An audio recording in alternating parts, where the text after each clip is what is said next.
it. I hope every Okay. other person.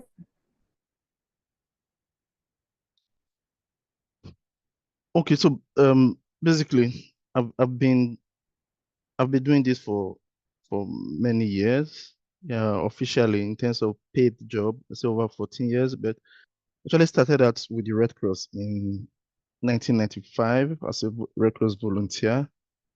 So of course then I don't know what was project management, but I was just happy doing what I was doing, as a Red Crosser. You go to stadium to um help footballers when there are issues. I remember during the killer kerosene incidents in Benin back then. So we're just happy helping people.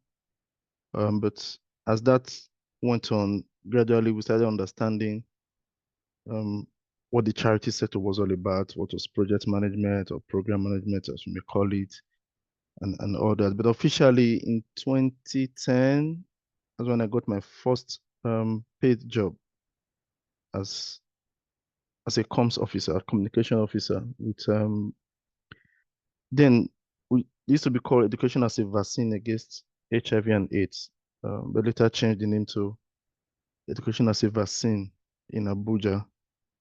From there, I joined SOS Training Villages as a programs coordinator, and later got promoted as a national program officer. Um, while I left SOS to found my own organization, or to run my own organization, which I founded by the side then, called Noble Missions for Change Initiative. For short, just Noble Missions. I was also now consulting for Save the Children. I consulted for Save the Children and UNESCO back then in Abuja.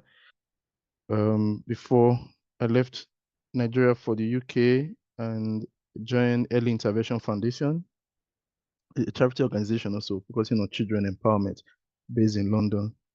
And later worked with 2 Cents, still in UK, then before started work with my present organization. So I currently work with um, Global Health Partnerships, right? Formerly called TET, as a programs coordinator, and I manage projects in several African countries and few South Asia countries. Like Zambia, manage projects in Zambia, Uganda, Ethiopia, Myanmar, Somaliland, and a few other countries. So I still run things in Nigeria as well. Founded Grace Agbolawo Foundation in honor of my mom, my late mom. And so I still support with project management. So everything I do is around project management. And my wife and I recently co-founded an organization or a company, show enterprise company called Edutropy, where we provide management and consultancy services for educators, educational institutions, and charity organizations, both in terms of training, development of tools, and just generally consulting. So I hope that wasn't too long and boring. And Honestly, I'm really inspired, and I hope others too are. It's like I don't know. It's like I've not even started anything at all in this life. yeah, Honestly, this is really, really amazing, really, really amazing. And I am so happy that you're the one teaching us this today because even myself, I'm going to learn a lot from you. So this is really, really amazing. Thank you so much, Charles, for being here today for us. So Charles will be breaking down key strategies in program management. He's going to be sharing reward experiences and giving us practical tools for us to apply in our various works. So I'll be handing over to you, Charles, for you to take us on what you have for us today. So over to you. all right, thank you. But just to be sure, hope everyone can hear me because the room seems very quiet. So maybe if you could just say hi, Yes. just to be sure. Yes, yes, yes, Okay. yes, Yes, we yes. can hear you. All right, thank you. Okay. So let's get to it. So basically, in this section, although it's not long, right? I think I have just 1 hour, if I'm correct. We'll try and run through. Even if I had the whole day, it would still not be enough, right, to talk about project management or program management. But we'll try and do justice to as much as we can. Because I saw the feedback questionnaire. I saw some of the things that were written there, what people want to know, or questions that they may have. See how far we can answer that. So basically today we'll just be looking at fundamentals of program management.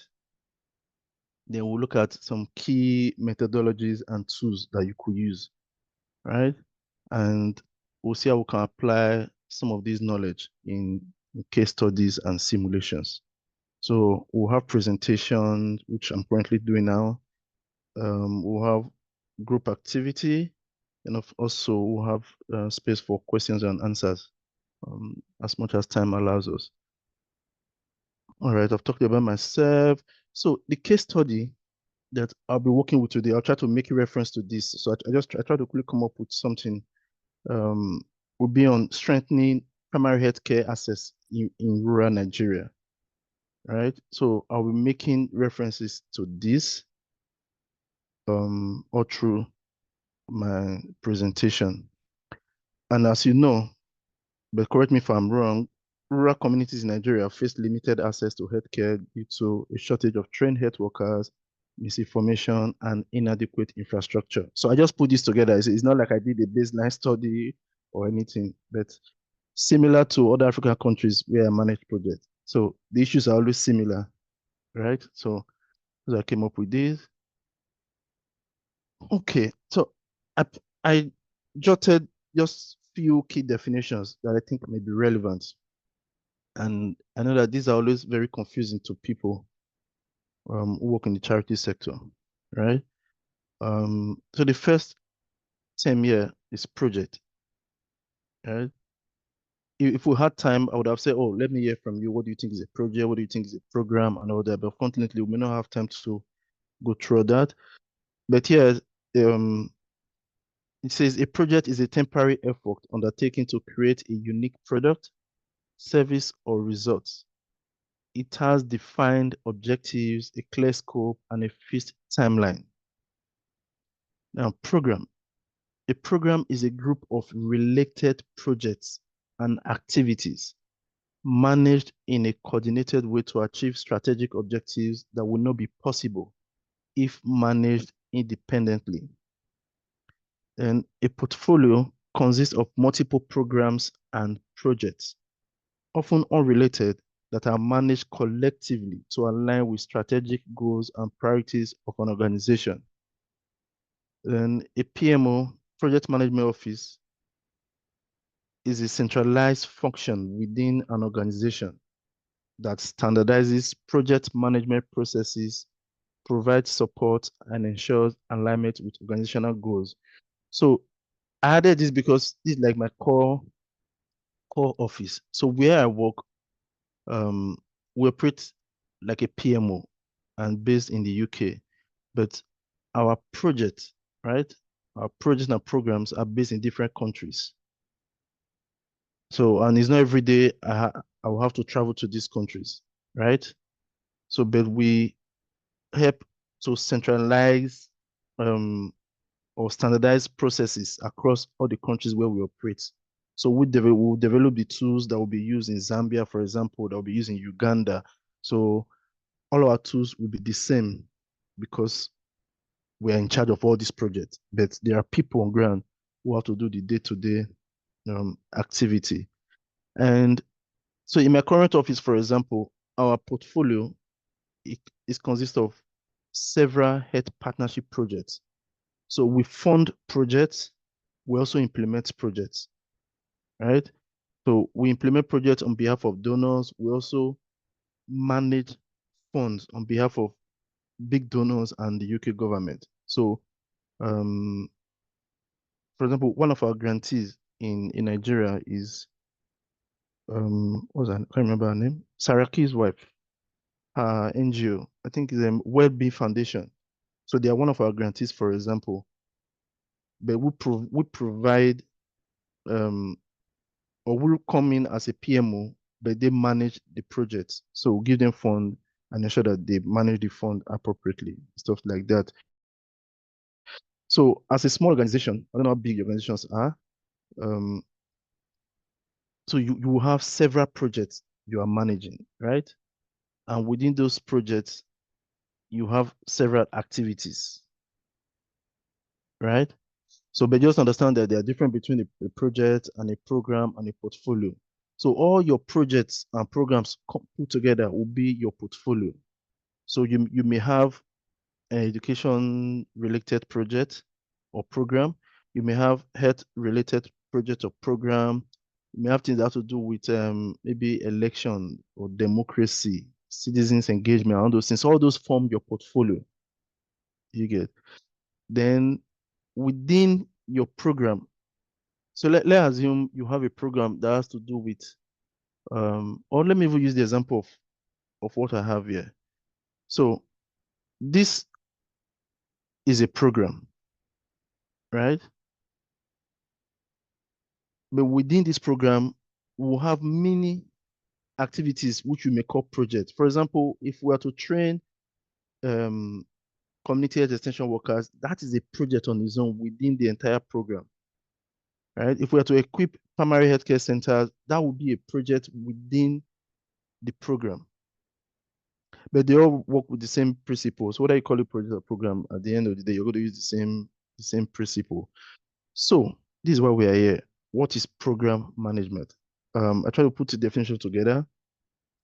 So program management is coordinating related projects to achieve strategic objectives. So an objective could be maybe to improve access to quality healthcare in social community, right? Or to improve access to quality education in a particular school. That could just be a program or your project, right? As I explained before, programs focus on strategic outcomes and benefits. You're looking at the overall benefit, right, or overall outcome of a particular set of activities. While projects deliver specific output within a fixed timeline. So as an organization, so you want to improve access to quality healthcare. That's a strategic objective, right? You want to improve access to quality healthcare. So how do you want to do that? What set of project do you want to put together to be able to deliver that? You get one of your projects could be maybe to buy equipment for that for a particular health center. That would be a project, right? Another project to achieve that objective could be maybe to train the healthcare workers on how to use those equipment. The another activity could also be to train the healthcare workers or the support staff on how to maintain those equipment. So that would also be a project. But if you put all these projects together, all these activities together, you see that you are contributing to achieving your overall objective. So why do we want to manage our program? One, to improve resource allocation, um, to manage risk at a strategic level, and enhance coordination between projects. Please, at any time, if you have questions, although I can't see the chat, if you have questions, you can just throw it in the chat or just speak up, right? So feel free to to unmute yourself and just speak. Now, I think somebody made mention of this. Let me see. Somebody let me not call it complaint, but I think somebody mentioned that in that questionnaire that there were several um, methodologies, right? Okay, yeah, somebody said too many frameworks. True, there are too many frameworks in project management, right? And I just put the popular ones here, or what people may say are the biggest, but there are several um, methodologies, right? But now I put these three here. PMBOK. I'm sure many of you will know PMBOK because I think an average Nigerian project manager want to be certified in PMP, right? And PMP uses PMBOK, this project management body of knowledge.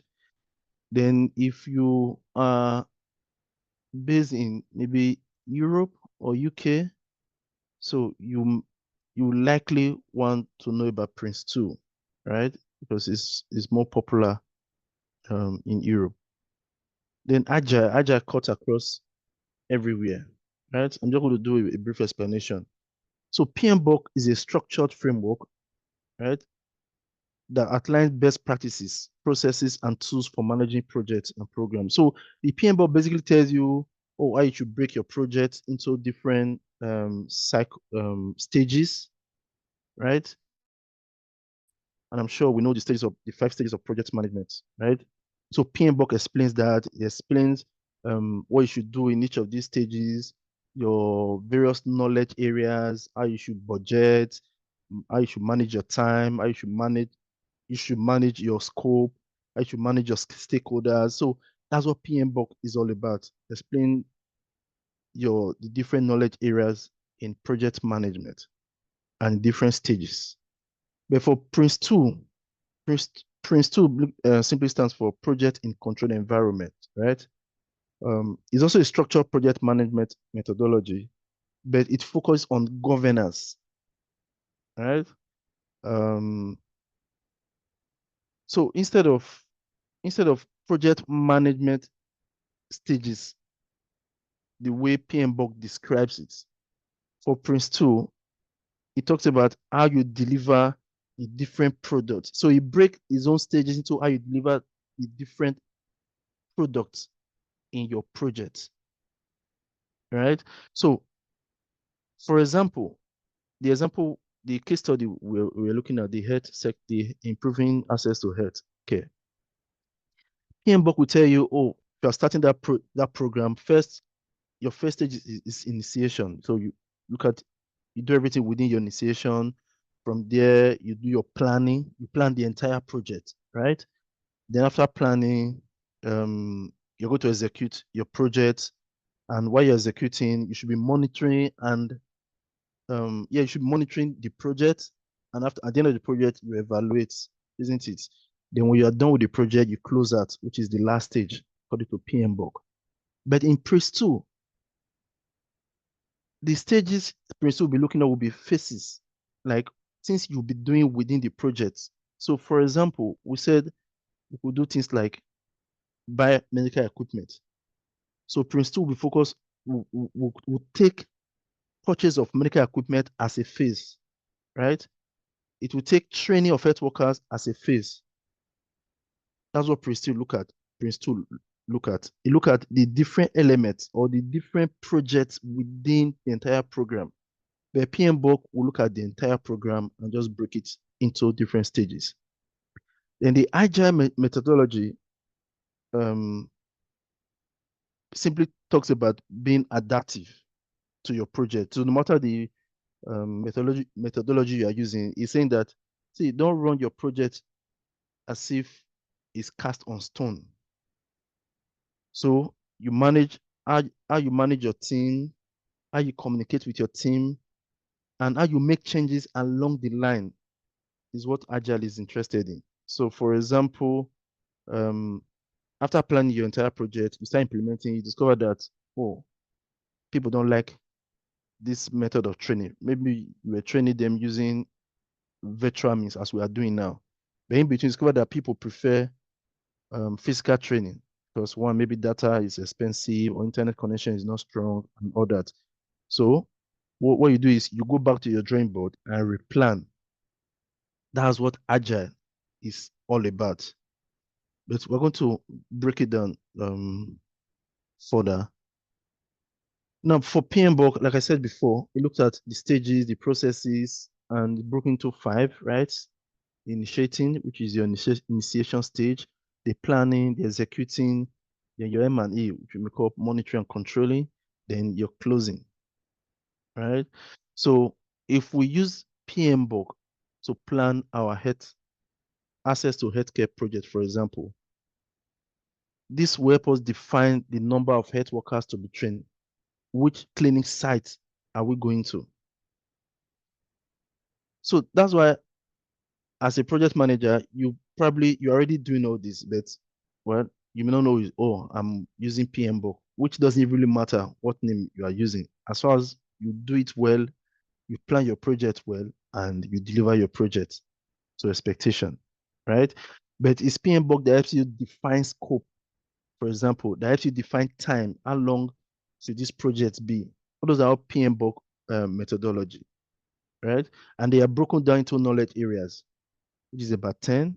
I don't know if it's more than 10 now, but which is about 10. When you talk about scope, like how how many people are we reaching with our project, for example? How long will this project last, right? That's talking about time management. Then another knowledge area is cost management. We talk about budgeting and controlling cost, how you manage your budget. Because before you start a project, you would have designed your budget, right? You would have written your budget, and you know how much you want to spend or how much you want to request from the donor. Then as the project is ongoing, you also know how to be managing your budget, right? Then talk about risk management. I'm sure I heard of risk register before in project management. So that's also a knowledge area in under the PM book. Then you have communication management. You have procurement management. I'm sure these things are not strange, right? You have stakeholder management, which you may already know. Then integration management, which is not very popular, but is what is very key, is what we do every day. So integration management talks about coordinating all aspects of the project now, putting everything together. That's integration management. How do you manage your team? How do you manage external key stakeholders to ensure that they all come in as input to your project? So then the last one is resource management, right? Here you're talking about the project staff and the project materials, how you manage them efficiently. So I've talked about this before, the 5 key stages, right? Initiation, that's where you define your objectives, you develop your schedules, your budget, your governance structure under your planning. Execution, that's where you actually implement the project based on what you have planned under the 2nd stage. Then your monitoring and evaluation actually starts, your monitoring starts from the beginning of the project actually, right? Right from the stage 1 initiation. So you monitor right from the beginning till the end, and at the end you do your evaluation, isn't it? And when you're done with that, then you close your project, which is the 5th stage of project management cycle according to PMBOK. Then for Prince 2, for example, right? So, like I said, it breaks your project into phases. And in each phase, you will have different stages, right? You have the startup, you have the initiation, then how you manage each stage, then the delivery of that particular product for that phase, then your closure. So, for example, I broke our case study project into 3 phases, right? I said training community health workers, right? Um, equipping primary healthcare centers, launching public health awareness campaign, for example. These are phases. And another phase you can add before even this phase 1 would be maybe developing training materials, right? So you take these stages, the startup, initiation, managing, product delivery, closure for each of these phases, because you plan each of these phases as if it's a mini project within the entire project or within the entire program. You get, so that's how Prince 2 operates, which I believe we're already doing, even though we are not using the methodology, right? Because if you are doing a project or running a program, you have to plan the different stages of the program or different phases of the project, right? Even in terms of stakeholder engagement, you want to go and you want to do advocacy with senators, for example. So you plan, oh, what should we do? How much do we need to get to National Assembly? Who should we reach out to? And we will meet them. What do we say? What IEC material should we develop? Right? So you are planning that particular activity as if it's a project on its own within the entire project. Then agile, talked about agile before, flexibility and continuous improvement. So especially if you work on software development or you run a platform, something that do with digital, right? That's where agile is really interesting, and that's where Scrum comes in under agile. How you meet your um your sprint, how much time do you meet, how often do you meet, and what you change after meeting, right? So for example, if you're developing an app, for example, as part of your project, maybe an app where young girls could ask questions about reproductive health, about their body, for example. So maybe you develop just the login and sign up page.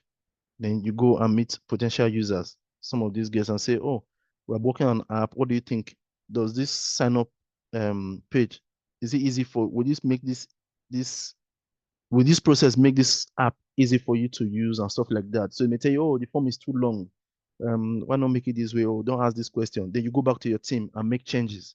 So those are agile activities, right? So you make change based on feedback, constant feedback as you make progress, not wait until you complete the entire project, right? Which may not cost you money.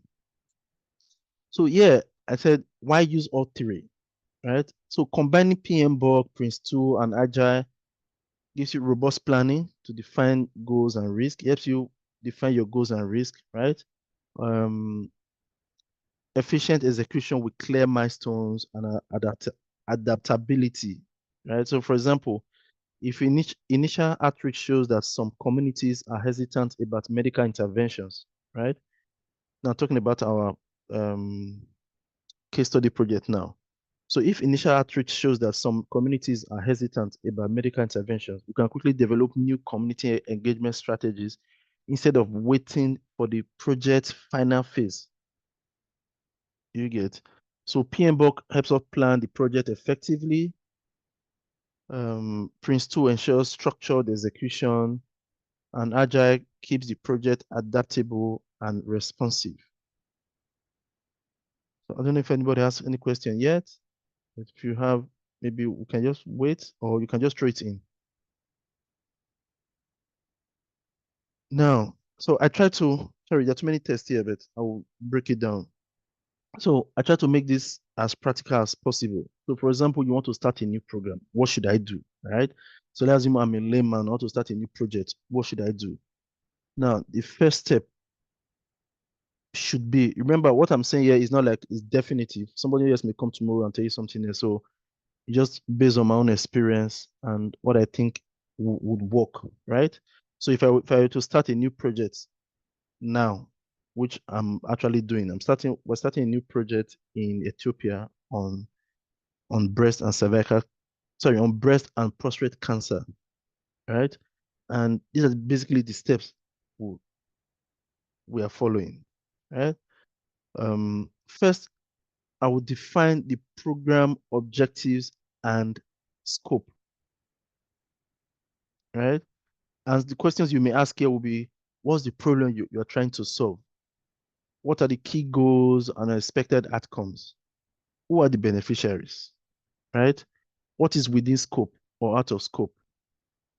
So that's some of the questions you ask yourself, or you and your team will ask yourself why defining the program objective and scope. And yeah, I put some useful tools that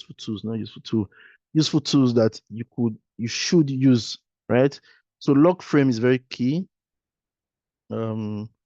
I don't know if I'm sure everybody has seen log frame before, but if not, maybe we'll meet next time. I'll bring an example. Um, you have log frame. Then for you to be able to define your program objectives and scope, you may want to do baseline, collect some baseline data, right?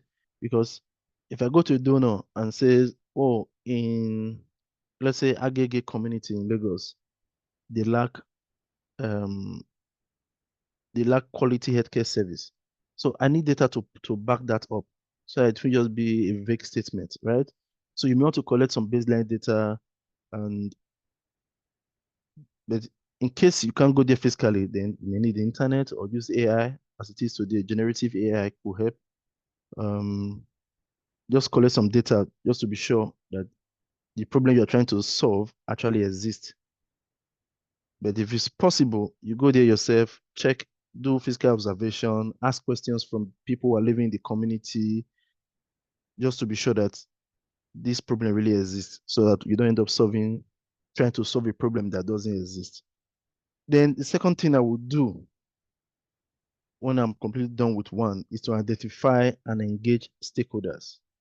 So the questions that my team and I will ask ourselves will be, who are the key partners, funders, and communities involved, or the key people involved?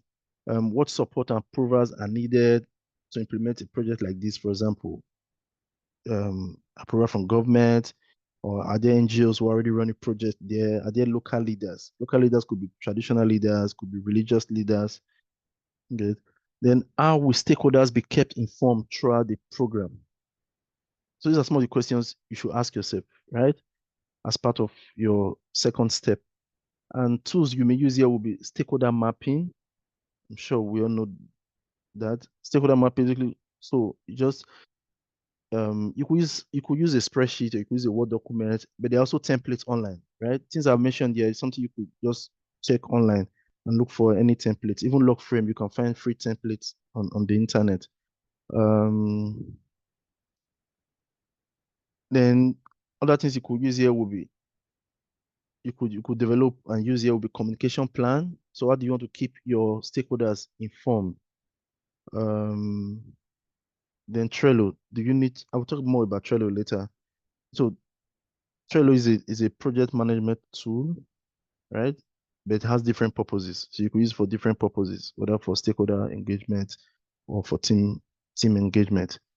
Then the third thing I would do if I'm starting a new program is to develop a program management plan.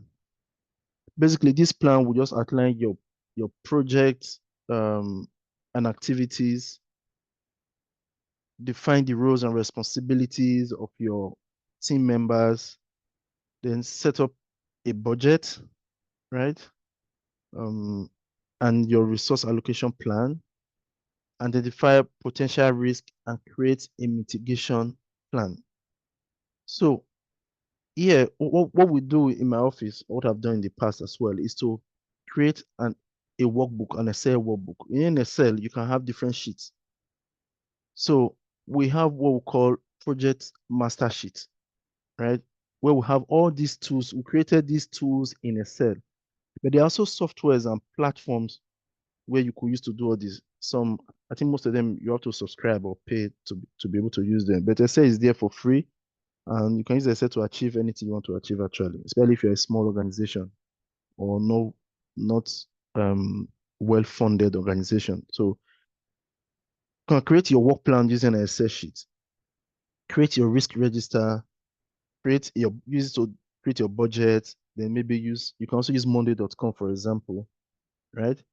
Monday.com is also like Trello, but um, for monday.com as an NGO in Nigeria, I think you can get free access as an NGO. So these are some of the tools you could use when developing your program management plan. Then four, I said secure funding and resources, but I know this could be tricky, right? Because it's not like immediately after three you'll be able to secure the funding. If you already have your funding, please just go ahead to step five. And as a small organization, what I tell people is, instead of waiting for donor funding, plan your own small project within your limited resources, right? Project is a project, so you must not, and as far as you're not competing with anybody, just plan your project no matter how small it is within your resources. You may never need money for that project, right? Maybe you just need people, you need contacts. Do you get? Um, a quick example was, or a quick example I can remember now is when we organized a project with support from the World Bank. So what I did was, I think it was International Day for Get Child Education, something like that. I'm not too sure again. This was 2019.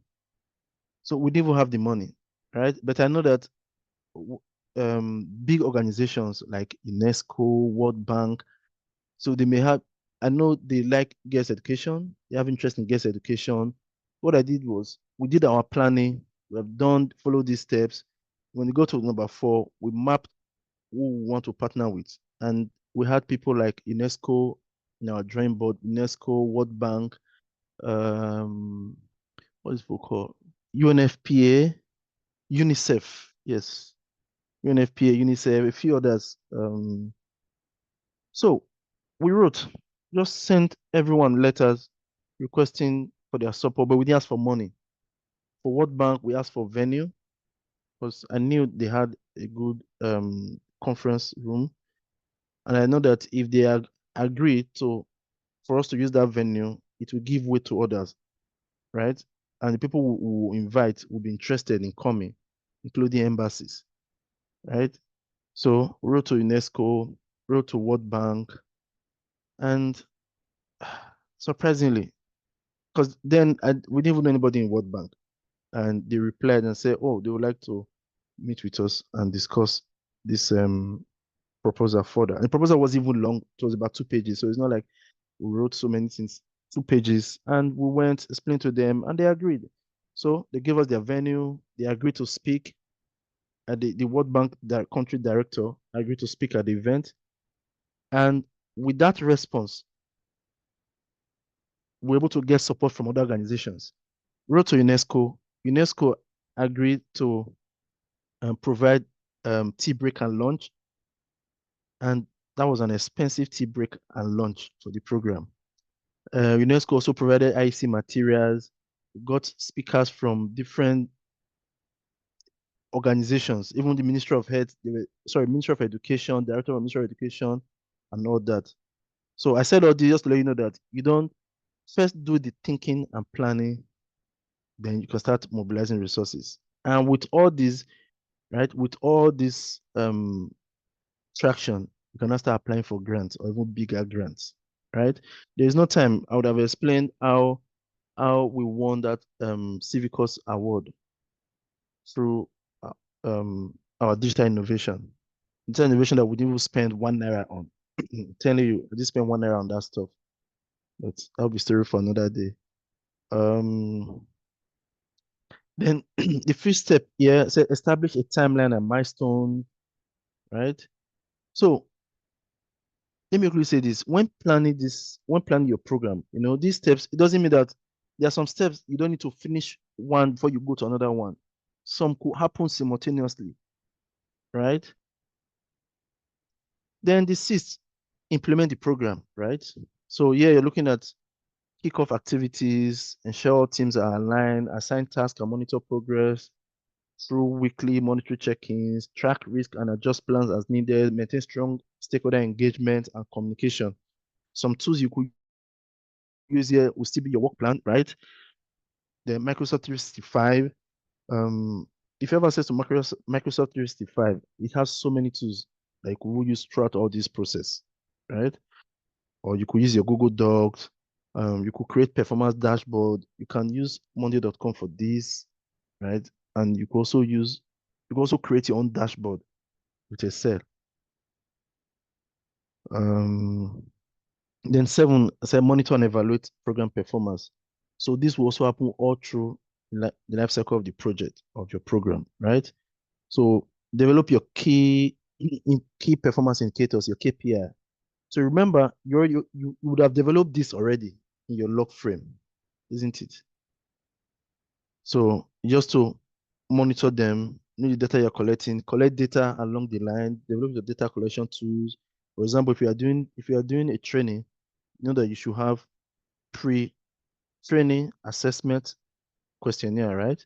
You should also have post-training assessment questionnaire. So at the end of that training, you could measure the impact to see, oh, maybe 10 people say, oh, I don't know, I didn't know anything about um, this particular topic before this training, right? After the training, you also measure their knowledge improvement, and maybe five are not saying, wow, I know so much now. So you could, in your report, you could say, oh, there was 50% increase in knowledge in this particular topic, right? Then the eighth step, I said program closure and sustainability planning, right? Here, you conduct a final review of what worked and what didn't work. Prepare final reports for stakeholders and funders. Develop a sustainability plan. In fact, these days, when you're applying for grants, you don't know we will ask you for your sustainability plan. That how would this project be sustained, right? How would this project be sustained after the project ends? Um, So yeah, you're looking at your final evaluation report, your linear documentation tool, and your sustainability plan.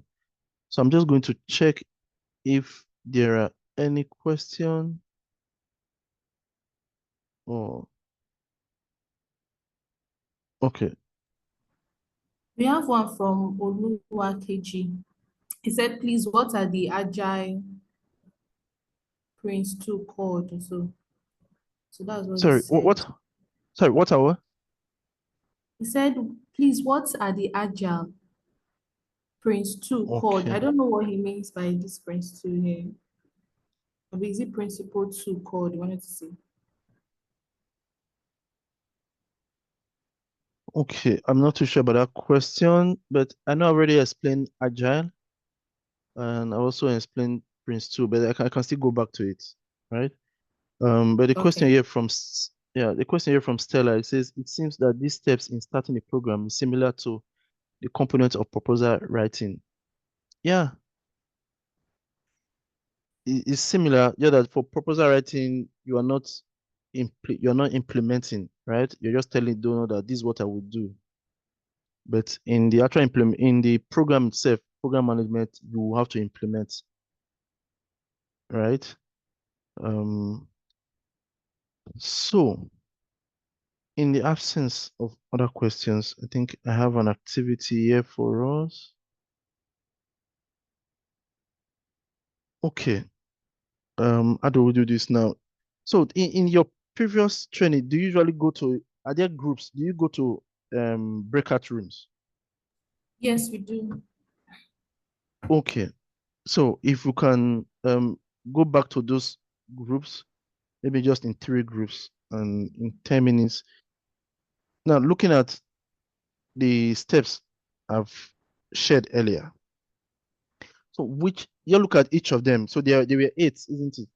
There were eight steps.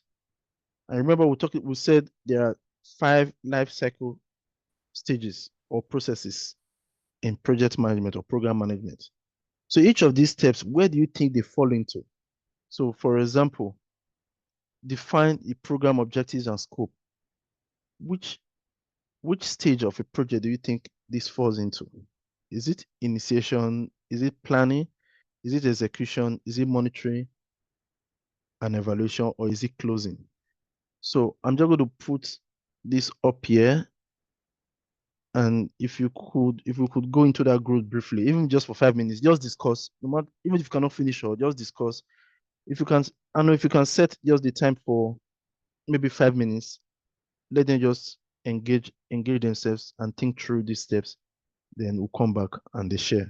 And I think um that would be a good way to end. Then I will share what you could take out of here to work on after now, then we'll present it later.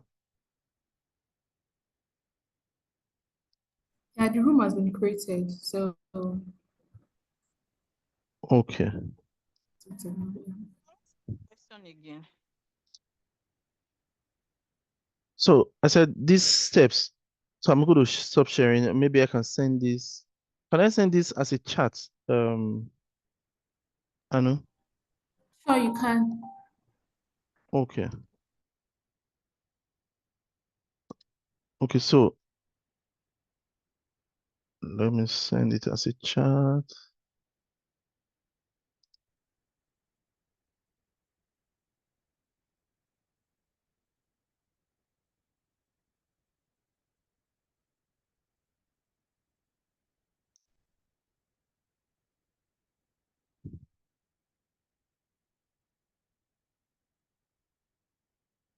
Okay. So I know when I send messages, would they all get it in their various groups? Yes, they will get it. Okay.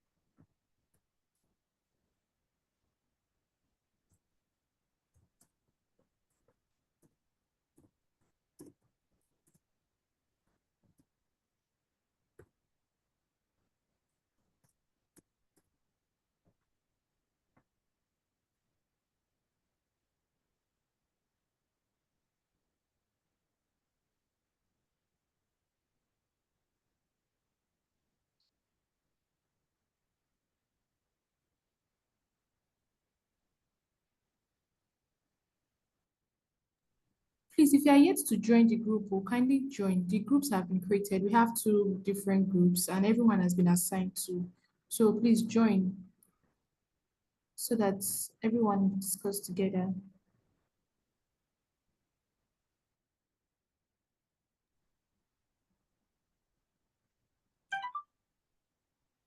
Bukola, you are yet to join. Please. Babantunde, you're yet to join. Susanna too.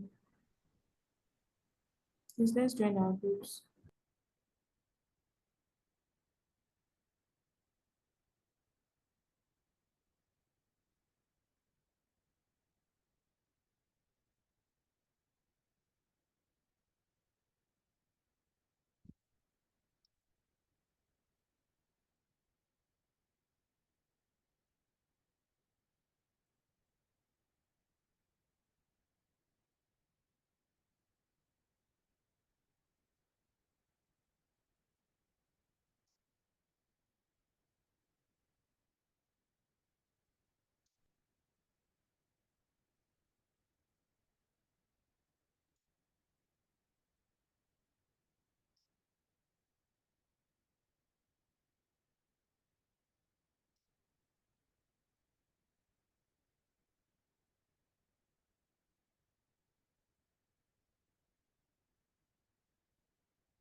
Okay, welcome back. I think people started coming back. So, do you want to share Olasukami?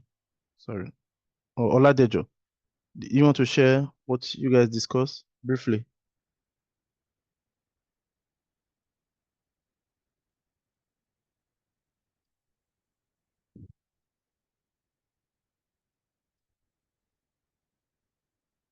Hello, can anyone hear me?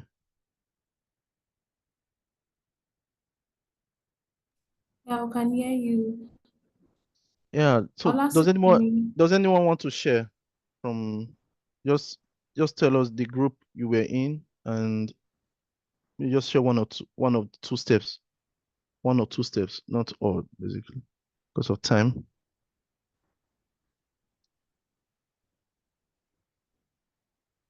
Please, you can you can unmute your mic and speak.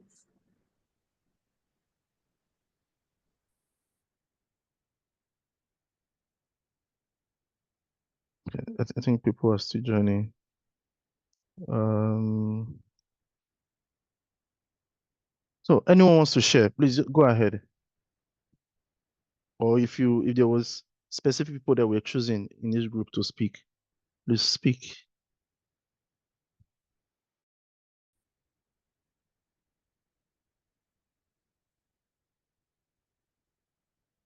Can't hear anybody.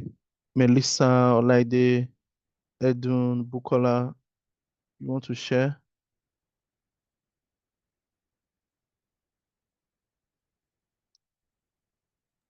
Any chance, maybe we should just give them a few minutes. I think some other groups are not here yet. Oh, okay. Everyone Okay, I has guess joined. Everyone has joined. So we have room one and then we have room two. So I guess maybe you should have picked someone from your various rooms to speak on the question. So room one, you can just choose someone, or someone can just volunteer and omit to speak to the question, please. Then go to room two.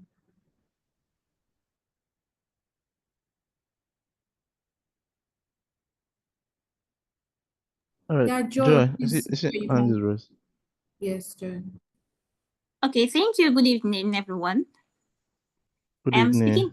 Yeah, I'm speaking on behalf of Group One. We couldn't manage our time properly to complete the questions, so we were only able to match just only two. And for the first answer, define the program objectives and scope, which falls under initiation stage. And for the Okay. question two, identify and engage stakeholders, which fall under planning. For question three, develop a program management plan, which also falls under planning too. So those were the three questions we were able to answer within the time frame. Thank you, sir. Okay. Yeah, awesome. So room two. Yeah, for room two, All right, go ahead, can you Mercy. hear me? Okay, thank you. Yes. So we had our breakout section, and these were the things we agreed on. Steps to start a new program and how it can be aligned under the 5 key stages. So we said for initiation, we have defined the program objectives and scope and identify and engage them, stakeholders. They are all under initiation. Then for planning, we agreed that develop a program management plan, secure fundings and resources,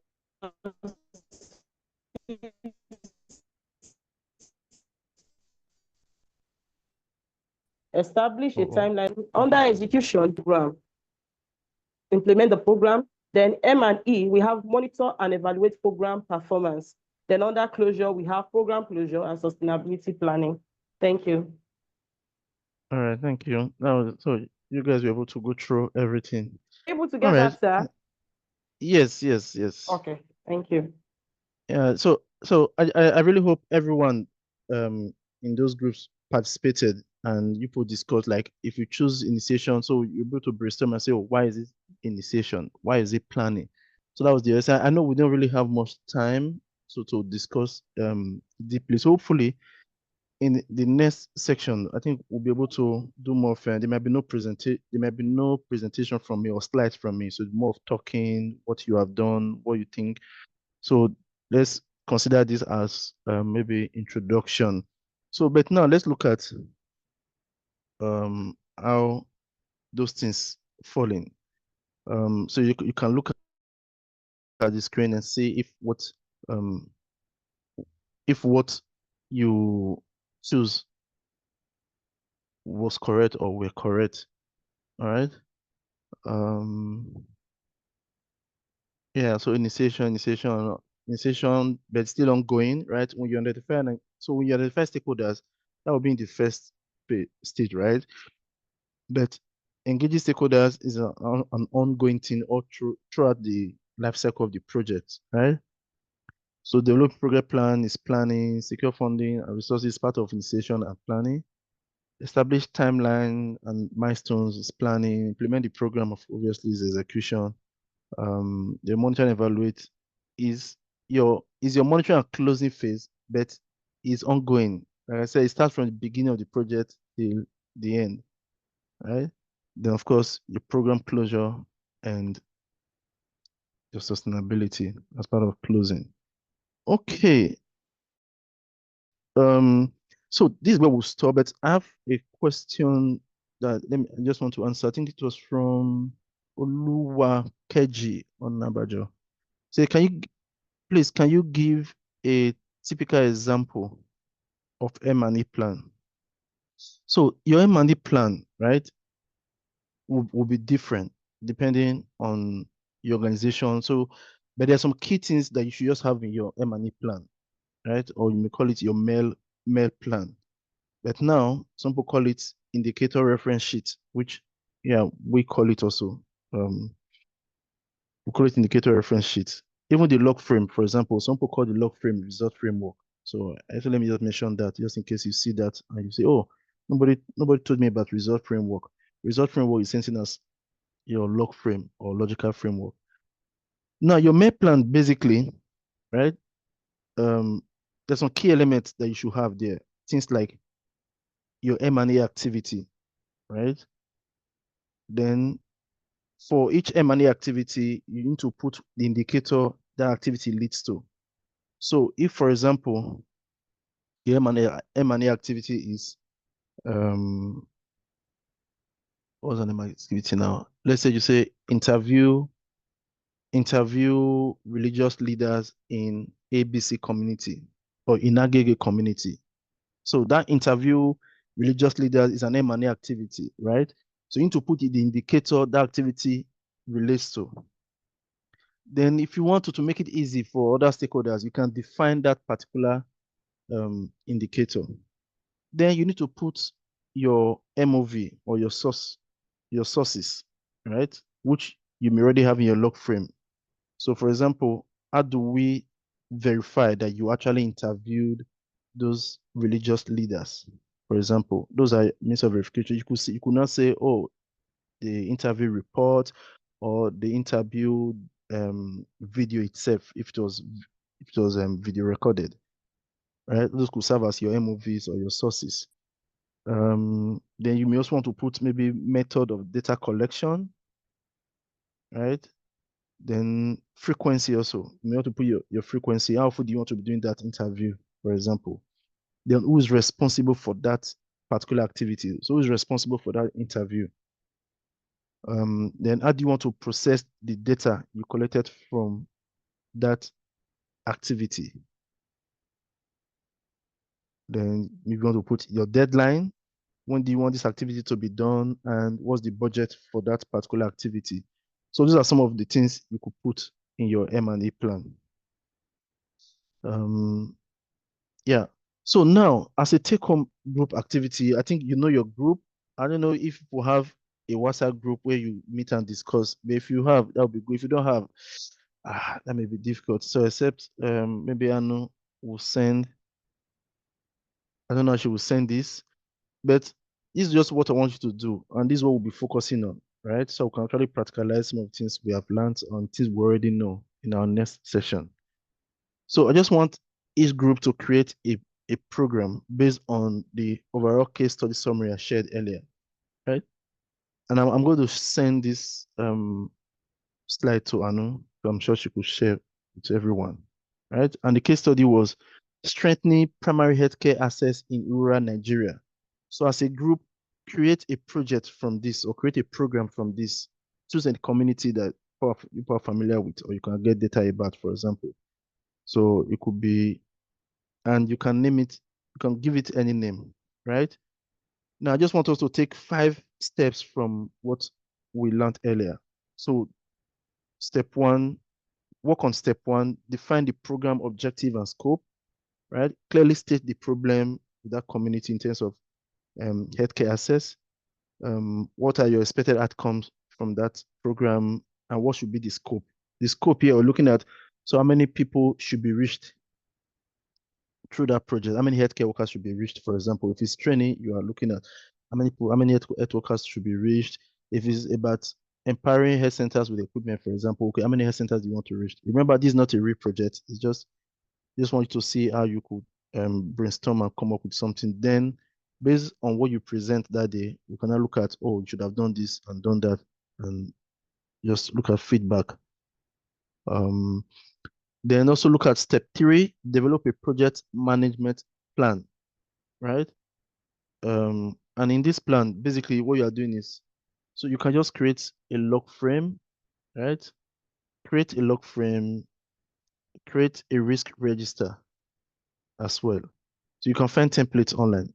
So I don't want to send you a particular template, the one I use.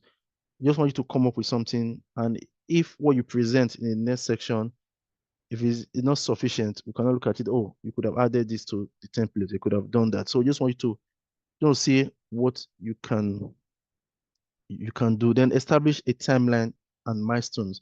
So if you go to the steps, the slide that has steps, there are some tools already suggested, right? You could use that to just answer or to create this project. So for example, step 5, you could use a work plan. A work plan should help you work on step 5, right? Then do a risk register where you identify your risk, right? And put how you want to mitigate those risks. That's a risk register. Then do you can create a stakeholder map, right? You identify key stakeholders in that community or in Nigeria, basically, that you think will be involved in that project, or you need to reach out to maybe Federal Ministry of Health. Maybe there are churches in that community. You want a church to be involved, and what you want them to do, how you want to communicate with them. That's how you get your stakeholder engagement plan. Then your log frame, obviously, we'll talk about your expected impact, expected outcomes, yeah, the key indicators, that your KPIs, and how you want to measure those indicators. So deadline to submit is on the 25th, right? I hope we can actually do this. Submit is on 25th. Submit, just send them to Anu, right? I will get them from Anu. Then I will look through them, do my own feedback, and use them to create our discussion points when we meet next. So that this way we'll be able to see, just look at how you think about projects, how far you can go in terms of planning projects, and what you need to do to make amend or how to improve them. Because all this will also feed into your proposal writing. When you're writing proposal, it shows your project management capability, right? Which is what the donor may be reviewing as well when they're reviewing grant applications. Okay, I think that is it. Yeah, so if you have questions, we'll just discuss. Otherwise, thank you for your attention.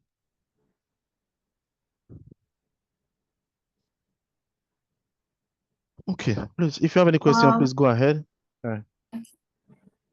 So if you have any question, just raise your hands and then ask, or you can also drop your question on the chat. Okay, Folakemi has a question. You can unmute. I'm clapping now. I don't have any She's question. clapping, sorry. She's clapping. I thought you were raising up your hands. So please, do you have any question? Anyone? You can drop your question on the chat.